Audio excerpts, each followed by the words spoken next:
Assalamualaikum warahmatullahi wabarakatuh. Selamat pagi anak-anak. Hari ini kita sudah sampai pada pembelajaran 3, tema 2, subtema 2. Nah, untuk pembelajaran hari ini kita akan membahas tentang adaptasi fisiologi pada hewan.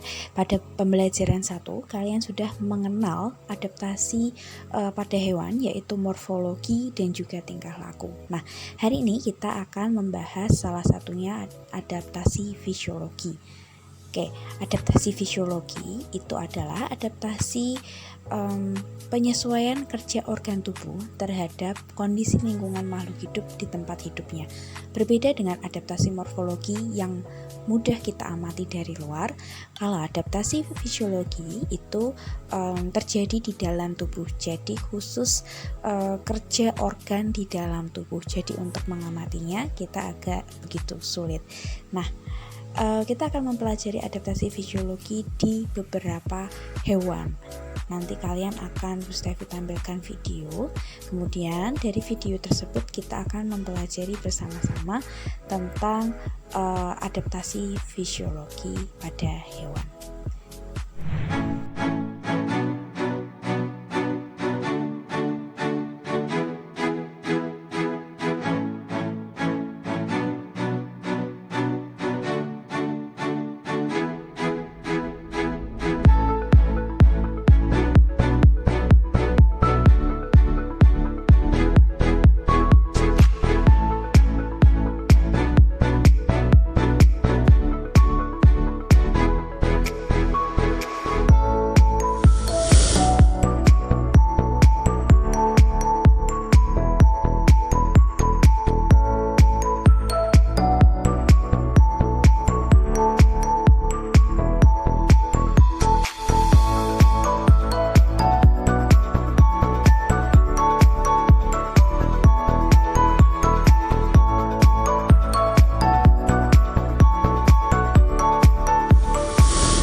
Materi selanjutnya kita akan bahas tentang bahasa Indonesia. Perhatikan kalimat berikut. Ayah memberi pupuk kompos pada tanaman sukulen supaya tanamannya tumbuh dengan baik. Apakah ada yang janggal? Ya, kalimat tersebut tidak efektif karena menggunakan dua kata hubung, yaitu agar dan supaya. Pembetulan kalimat tersebut adalah sebagai berikut. Ayah memberi pupuk kompos pada tanaman sukulen agar tanamannya tumbuh dengan baik. Salah satu kata hubung dihilangkan agar maksud dari kalimat itu lebih jelas dan komunikatif.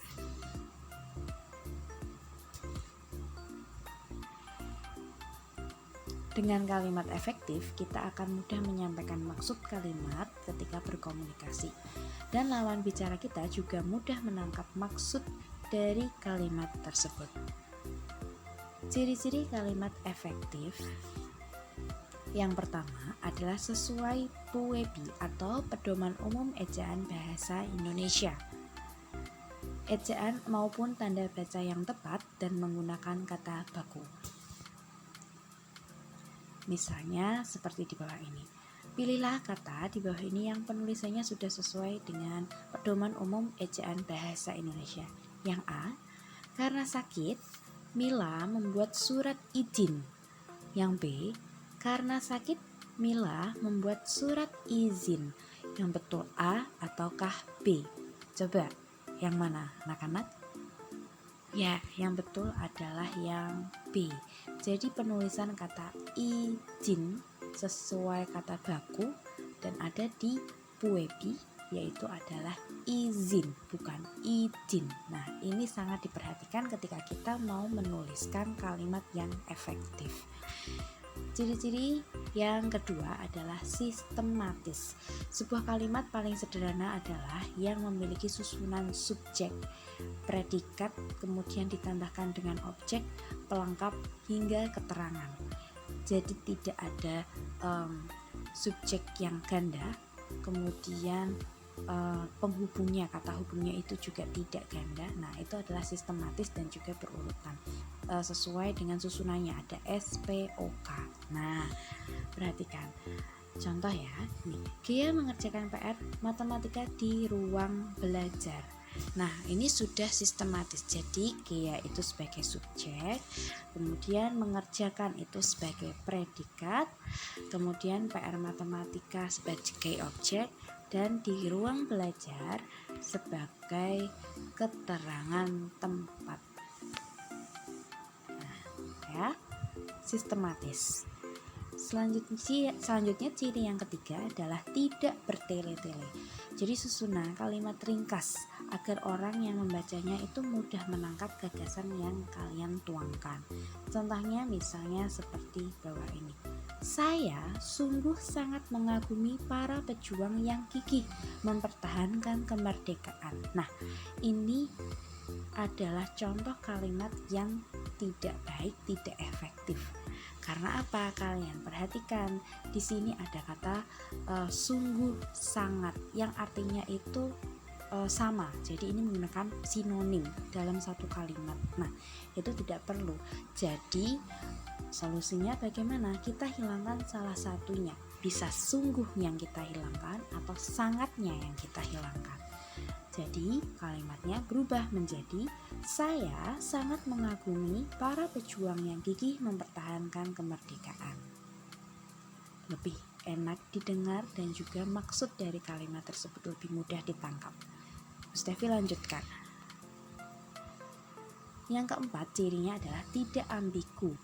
Kalimat tidak ambigu maksudnya adalah kalimat yang tidak menimbulkan makna yang multitafsir atau beragam makna, dengan susunan yang ringkas, sistematis, dan sesuai aturan penulisan. Perhatikan kalimat berikut. Fadila sedang membaca majalah resep masakan baru. Ketika kalian membaca ini, apa yang kalian pikirkan? Fadila sedang membaca majalah resep masakan baru. Bisa saja diartikan sebagai berikut. Fadila sedang membaca majalah resep yang baru atau majalah tentang resep baru. Jadi kalimat ini itu mengandung dua makna. Selanjutnya, agar tidak menjadi ambigu, bisa diubah kalimatnya menjadi seperti ini. Fadila sedang membaca resep masakan baru atau Fadila sedang membaca majalah masakan baru. Nah, seperti itu, jadi tidak menimbulkan beragam makna, ya. Baik, selanjutnya adalah pembahasan soal LKS halaman 46. Untuk latihan yang pertama, ubahlah kalimat berikut menjadi kalimat yang efektif. A. Para siswa-siswa mempelajari adaptasi tumbuhan putri malu di kebun sekolah. Nah, ada yang janggal ya, jadi kalian perhatikan. Di sini ada para siswa-siswa. Para itu kan artinya sudah banyak. Siswa-siswa juga artinya banyak siswa. Ketika para siswa-siswa ini digabung atau dituliskan jadi satu, ini kan menjadi pemborosan kata. Jadi bertele-tele. Ingat tadi kalimat efektif salah satu cirinya adalah tidak boleh bertele-tele ya. Jadi kita bisa menghilangkan salah satunya. Misalnya yang pertama kalimatnya menjadi Para siswa mempelajari adaptasi tumbuhan putri malu di kebun sekolah. Kemudian yang kedua adalah siswa-siswa mempelajari adaptasi tumbuhan putri malu di kebun sekolah. Gitu. Mudah ya anak-anak? Baik, Steffi lanjutkan. Yang B, ular adalah binatang karnivora yang tidak pernah kunyah mangsanya. Ketika kamu mendengar ini pasti langsung ada kata yang janggal atau ada kata yang kurang tepat penulisannya ya. Misalnya kurang imbuhan atau yang lain. Misalnya kalian perhatikannya, kunyah ya. Jadi ini harus diberikan imbuhan yang tepat. Misalnya menjadi seperti ini. Ular adalah binatang karnivora yang tidak pernah mengunyah mangsanya. Nah, ketika lawan bicara mendengar ini langsung paham maksudnya. Kalau kunyah menjadi lebih aneh atau janggal terdengarnya. Begitu ya. Oke. Selanjutnya ini. Paman Buyung, yang D ya, Paman Buyung memiliki gelar sarjana teknik. Sekilas terlihat biasa, tetapi ternyata ada yang janggal, yaitu teknik. Teknik itu termasuk kata yang tidak baku. Bakunya apa? Teknik. Nah, seperti kalau kamu mendengar kata apotik. Nah, yang baku apa? Apotek. Nah, seperti itu. Ya, atlet sama atlet yang baku yang mana? Atlet. Nah, seperti itu. Jadi ada kata-kata yang sebenarnya wajar terdengar, tetapi penulisan atau pengucapannya itu ternyata tidak baku. Ya, tuh. Baik, selanjutnya adalah ini. Kelompokkan kosakata berikut menjadi kelompok kata baku dan tidak baku. Ingat, walaupun terdengar atau dibaca sekilas itu biasa saja, tetapi ternyata kalian harus banyak sekali membaca bahwa ada kata yang baku dan tidak baku. Jadi kalau baku itu ada di kamus, kalau tidak baku itu tidak ada di kamus ya. Nomor itu baku ya. Jadi kalau kamu menuliskan nomor, nah itu tidak baku. Yang betul adalah nomor. Selanjutnya adalah miliar.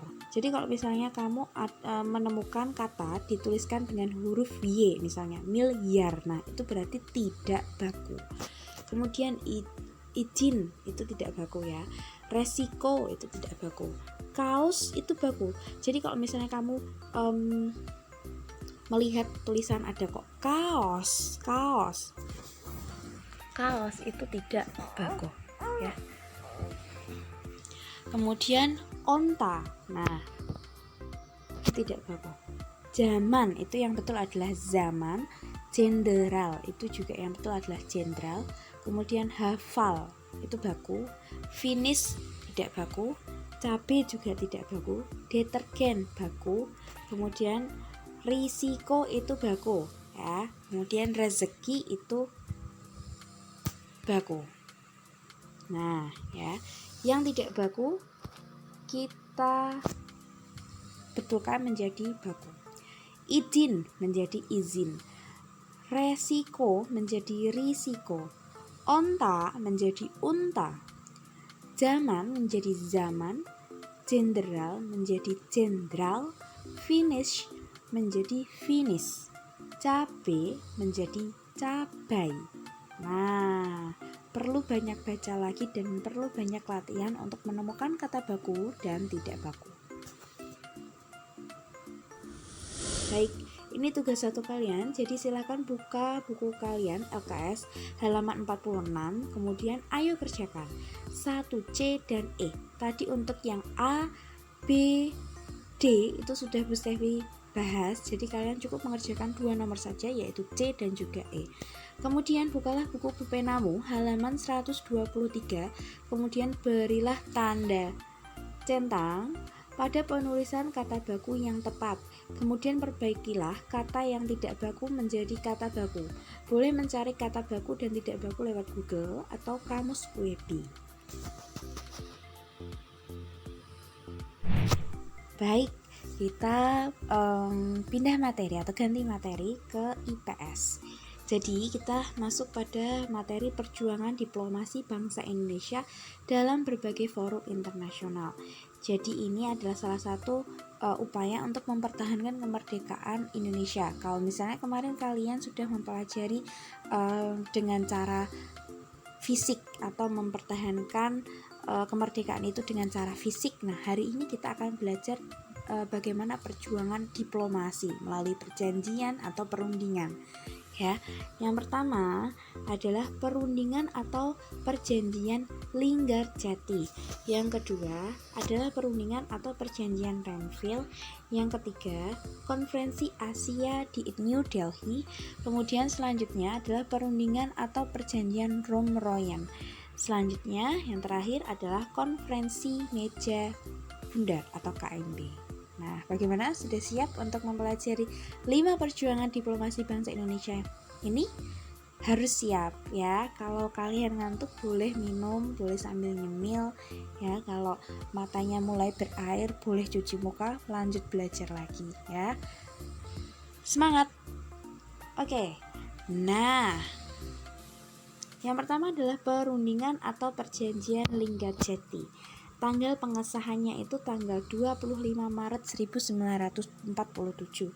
Tempat perundingannya itu adalah di pegunungan di Cirebon bernama Linggarjati. Makanya diberi nama Perjanjian Linggarjati sesuai dengan nama tempat perundingannya. Nah, tokohnya siapa saja? Ada Sultan Syahrir dan juga Prof. Sirmorhon. Jadi kalau Sultan Syahrir ini wakil dari Indonesia, kalau Prof. Sirmorhon itu wakil dari Belanda. Oke. Hasil perundingannya adalah yang pertama, Belanda mengakui secara de facto wilayah Indonesia itu meliputi Jawa, Sumatera, dan Madura. Belanda harus meninggalkan wilayah tersebut paling lambat 1 Januari 1949. Yang kedua, Belanda dan Indonesia sepakat membentuk Republik Indonesia Serikat.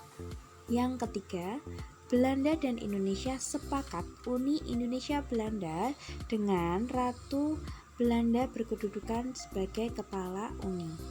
Oke, diperhatikan hasil perundingannya. Kalian boleh baca ulang di buku supaya lebih paham, dan ingat ini dipahami intinya, jadi nanti ketika keluar di soal kamu bisa menyebutkan hasil perundingannya ya. Oke, selanjutnya, jadi ketika perjanjian Linggarjati itu sudah disepakati, terjadilah agresi militer satu. Kenapa? Karena kesepakatan yang dihasilkan pada perundingan Linggarjati itu ternyata sulit terlaksana. Belanda melancarkan agresi militer satu pada tanggal 21 Juli 1947. Nah, untuk itu Dewan PBB itu mengirimkan komisi jasa baik atau perantara dari 3 negara yaitu Australia, Belgia, dan Amerika Serikat untuk mengatasi hal itu. Jadi perwakilan atau negara yang ditunjuk dari Indonesia itu adalah negara Australia yang diwakilkan oleh Richard C. Kirby. Kemudian dari Belgia itu Paul van Zeeland, dan Dr. Van Graham itu dari Amerika Serikat.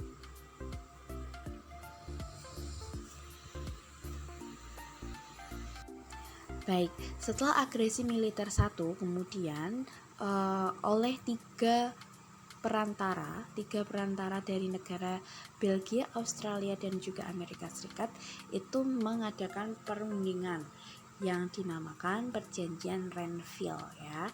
Tanggalnya itu pada tanggal 8 Desember 1947. Tempat perundingannya di sebuah kapal perang milik Amerika Serikat USS Renville. Tokohnya adalah Mr. Amir Syarifuddin yang merupakan wakil dari bangsa Indonesia. Kemudian perjanjian Renville ini disahkan pada tanggal 17 Januari 1947. Tokoh yang lain wakil dari bangsa Belanda itu adalah R. Abdul Qadir Widjoyo Atmojo. Jadi ini adalah orang pribumi atau bangsa Indonesia yang memihak Belanda. Nah, ini yang dijadikan wakil dari Belanda untuk perundingan atau perjanjian Rhinefeldt. Baik, hasil perundingannya adalah yang satu. Yang pertama, Belanda mengakui Jawa Tengah, Yogyakarta, dan juga Sumatera sebagai bagian wilayah Republik Indonesia. Yang kedua, disetujuinya garis demarkasi yang memisahkan wilayah Indonesia dan daerah pendudukan Belanda. Yang ketiga, TNI harus ditarik mundur dari daerah-daerah kantongnya di wilayah pendudukan di Jawa Barat dan Jawa Timur.